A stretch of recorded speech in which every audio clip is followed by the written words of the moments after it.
Welcome to the show, friend. This is a two-part series on the 501c3 tax-exempt status. And we have to pull this one out because, well, it's a way to wake up and warn and advise fellow Christians about some of the duplicity and flat-out deception, and even sometimes treachery, but for sure duplicity, that is rampant in 501c3 tax-exempt religious organizations that springs up during the election cycle. Now, I know a lot of the people that are in this world, and we're going to focus on a book written by a couple of authors today called We Won't Get Fooled Again. I know a lot of these people, and I know that they care very deeply about the issues that they are talking about. Child killing, marriage, the wickedness of the Obama administration. But the problem is that because they have agreed to form a not-for-profit corporation under the guidelines of the federal government, particularly the 501c3 tax-exempt, tax-deductible structure of tax law, they have agreed to take a bit and a bridle and a muzzle, put it on their face, and not do the critical things of naming names. If you look throughout the scriptures and if you look throughout church history, you will see that prophets and righteous men and women throughout the ages have named the names of the villains of their day. And that's exactly what they can't do if they have agreed to abide by the rules of a 501c3 tax-exempt, tax-deductible organization. So, tragically, they will send out fundraising letters and ask for money and say, we're going to make a difference this year, and we're going to raise a cry, but they just can't do it. Legally, they can't do it. Their lawyers are saying, don't say this, don't say that. And so it ends up having very, very little impact. And they just raise a lot of money. So I'm not trying to be unkind. I want to win. I wish that all of them would get rid of their 501c3 tax-exempt status and just get in the fight and throw real political punches. That would be awesome. But until then, I invite you to watch this show and to learn what's really going on. We're going to have a philosophical, theological, political cleansing. If you will listen to the words that I'm about to tell you, if you will embrace the truth and let it flush through your mental system, you'll be stronger, you'll be better, you'll be fit for battle, and maybe, just maybe, be healed, come off of the sick bed of the political coma that has come over so many of American Christians. All right, we've been betrayed, all right? I want you to understand me. We in the Christian community have been betrayed. We have been betrayed by our leaders. I'm talking about evangelical superstars, Catholic bishops and priests. I'm talking about 501c3 tax-exempt groups in Washington, D.C. And in the next segment of the show, I'm going to talk to you about that in a little bit more detail. But before I do, I have to give you the historical and theological premise by which I am going to, as graciously as possible, expose the collaborators that are in our midst. Let me begin with one of my heroes from the American Revolution, Patrick Henry. Most school children are familiar with one of the most famous English-speaking speeches of all time, "Give me liberty" or "Give me death." What most people don't know is that, number one, it was an impromptu speech. And number two, perhaps more importantly, it was given as a response, and some people at the time would have believed as an attack on what two other men in St. John's Church had said. You see, there were two very wealthy, well-respected men in the room of the Rump Parliament that basically said, let's send another petition to the king. Let's treat with the king one more time.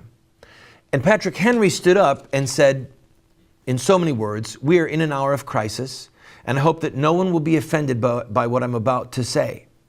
And then his whole speech is an attack on their subservience, on their fear, on their unwillingness to fight, on their duplicity, on their folly that they would think that the king would even listen to them. He said, why does he need all these warships in Boston?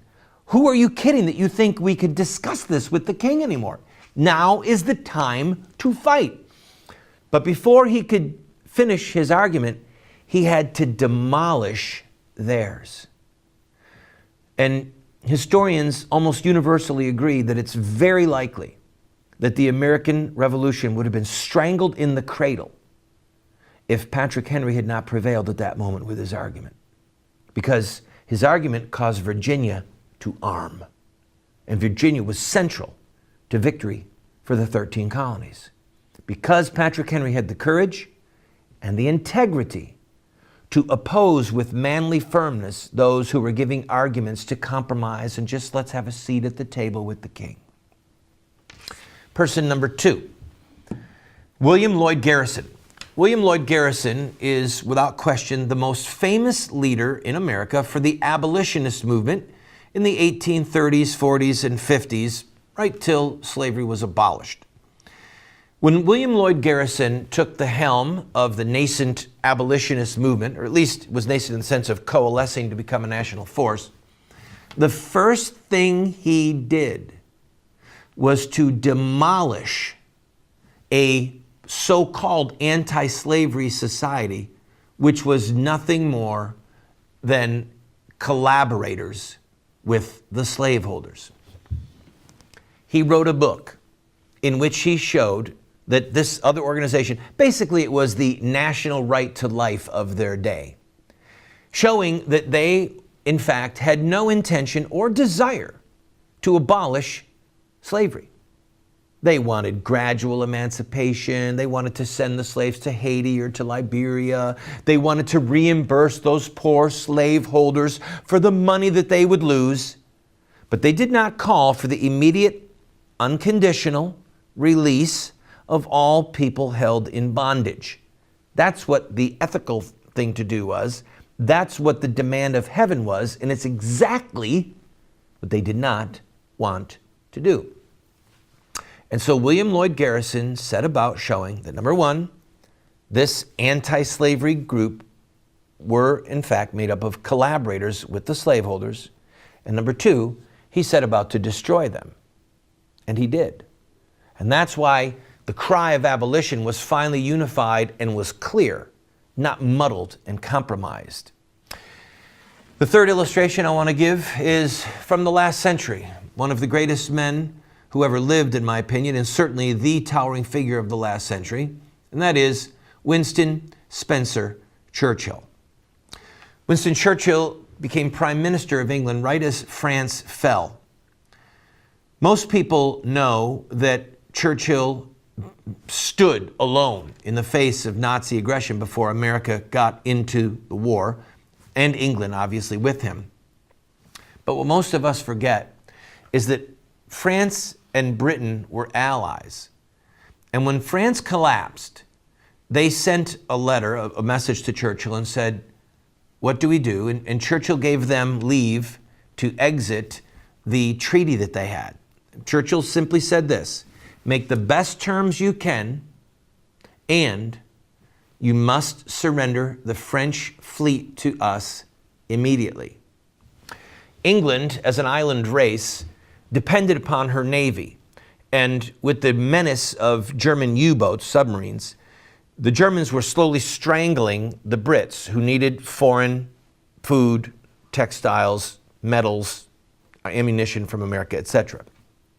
If Germany got the French fleet and could actually engage in open war with the Brits, then it could have cost the English their lives and forced them to surrender, because the French at that time had the second largest navy in the world. The French cut their deal with Hitler, but then did not turn over the navy. Churchill issued an ultimatum and said every ship must be turned over to us within 48 hours. The French did not comply. And Winston Spencer Churchill, Prime Minister of England, made what he later in life said was probably the most horrific decision he ever had to make, one that haunted him to his grave. Namely, he ordered the sinking of the French fleet. He sent his fellow allies, former allies, the French sailors that were on those ships, to their watery graves. He didn't want to do it, but he knew that if the Nazis got those ships, that England might not survive. Now, I tell you these things because I'm about to play the role, at least ideologically, of Patrick Henry and William Lloyd Garrison and Winston Churchill, and to show that we have people who have tried to cut deals with tyrants, who have looked the other way while we have been enslaved, who have actually facilitated the takeover or the silencing of great guns that should have been used to fire upon the enemy, and now, slowly but surely, they're being trained on us. If we are going to prevail to get the country back, because let's face it, we've lost control of this country into the hands of wicked men. If we're going to prevail and get it back, we have got to expose and then slowly get rid of the collaborators that are in our midst. Don't go away. I'll be right back, showing how we have been betrayed.